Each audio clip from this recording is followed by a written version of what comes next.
inconsciemment, ils offusquent tout le monde. Alors ils sont rentrés en libérateurs, maintenant ils veulent devenir, je dirais, oppresseurs. Donc c'est là qu'il pose problème aujourd'hui.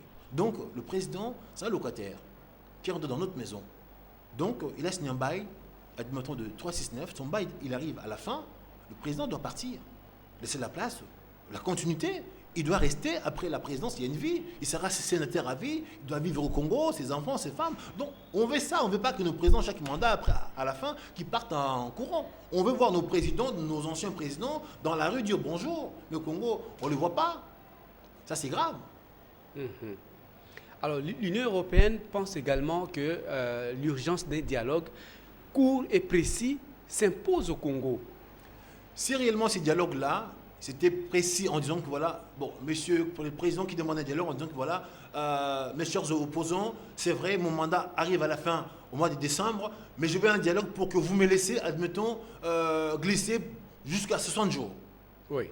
S'il était clair comme ça, ben on peut y aller, on sait de quoi il s'agit. Mhm. Il dit rien, il dit venons au dialogue. Mais pourquoi faire Mais les contenus.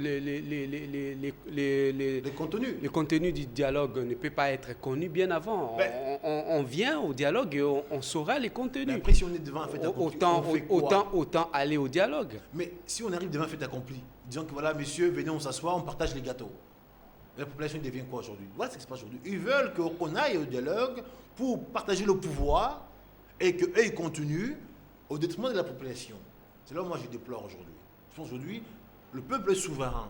Il a fait son temps. S'il aime ce pays, monsieur le président, amène-nous par, je dirais, la transition ou par les élections et vous passez la main. Soyez un grand homme. Rentrez dans l'histoire du Congo. Un jeune président qui a fait les élections au Congo. Pour une fois. On va l'applaudir. Il ne faut pas suivre les erreurs des uns pour voir tout ce vieux président là-bas de l'autre côté. Ils ont 20 ans de pouvoir, 40 ans, ils veulent continuer. Il ne faut pas les suivre. Et le jeune, monsieur le président, moi, monsieur, je vous parle, monsieur. Donc, montrez l'exemple avec un jeune. On a le même âge, monsieur. Montrez que vous êtes capable aujourd'hui de passer la main sans pouvoir compliquer les choses. C'est faisable, ça.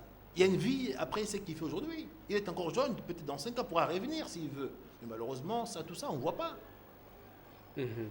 Alors, l'Union européenne a une dernière chose qu'elle a dite, elle tient à la préservation des libertés publiques. Liberté publique au Congo, il n'y en a pas.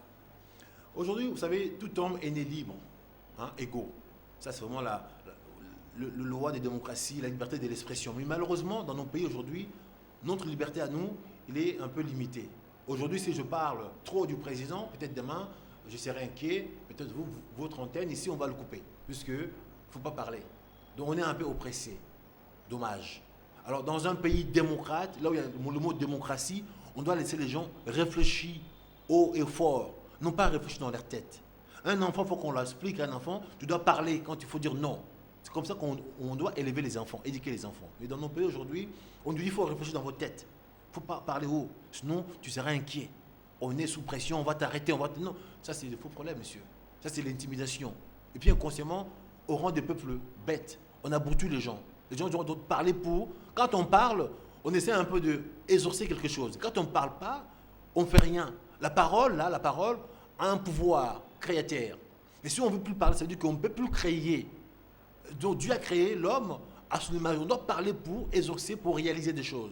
Maintenant, si on ne parle plus, nos projets, nos visions ne pourront pas se réaliser parce qu'on n'exorcise pas, on n'en parle pas. Donc aujourd'hui, je pense que le problème est très sérieux dans nos pays puisque les gens qui nous gouvernent ne veulent pas qu'on dérange dans le bon sens. Aujourd'hui, les discussions, j'ai la lumière. Quand on parle, on confronte des idées, qui a plus des idées. Oui, on parle, c'est un débat, sans pouvoir s'insulter. C'est là où l'intelligence émerge. Mais si on ne parlait pas, on devient des gens, je dirais, robotisés. On doit dire oui, on va dormir, on va se lever, on ne parle pas, on subit.